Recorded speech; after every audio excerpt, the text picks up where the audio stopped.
पाकिस्तान کې د جهاد اعلان وشو خو څنګه او چا د چا خلاف وکړ.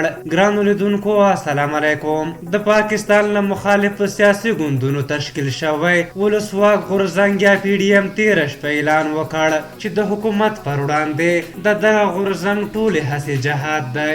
د دې غورځنګ مشر مولانا فضل الرحمن چې خیبر پښتونخوا په ملکنډ کې د پاکستان ولسواک پی ډي ایم غورځنګ یا پلویانو ته خبرې کولې وویل د مخالف سیاسي ګوندونو دا هڅې چې په پاکستان کې د عمران خان په مشرۍ د موجوده حکومت پر وړاندې کوي جهاد دی. نوموړي پر حکومت له توندو نیوکو سره زیاته کړه چې د پاکستان ولس د موجوده حکومت له بې کفایتۍ او ناتوانۍ څخه تر پوزې راغلی او یوازینی انتخاب چې د دوی په مخ کې دی د پی ډي ایم تر چتر لاندې راټولېدل دي.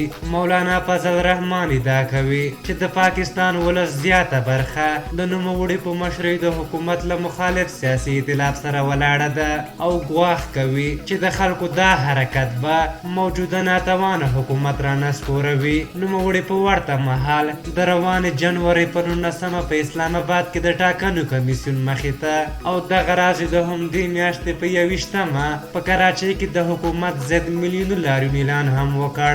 دوی عمران خان ته د جنورۍ تر وروستۍ نیټې وخت ورکړی چې استعفا وکړي. په هر حال په پی ډي ایم یا د پاکستان دیموکراتیک غورځنګ کې چې مشري مولانا فضل الرحمن کوي د پاکستان نور ګوندونه چې په هغوی کې پیپلز پارټي، مسلم لیگ نون، نشنل عوامي او نور هم ورسره ملګري دي د عمران خان د حکومت نسکورولو پسې راوتي او وایي چې عمران خان په درغلۍ واک ته رسېدلی او اوس ناکام دی او په خپلو ژمنو کې پاتې راغلی او پاکستان د تباهۍ کندې ته وړی چې حتی اوس خپلې مبارزې ته د جهاد نوم ورکوي. په عمران خان بیا وایي چې د استعفا ته نه دی حاضر. شنونکي په دې باور دي. شنونکي په پاکستان کې د لویو ګډوډیو وړاندوینه کوي. په هر حال تاسو د دغې موضوع په هکله څه نظر لرئ؟ خپل نظرونه هم راته په کومنټ کې ولیکئ. که زموږ ویډیو مو خوښه شوې وي ضروري لایک کړئ. تر بلې ویډیو مو په لیا بخښونکي خدای سپارم. د الله په امان.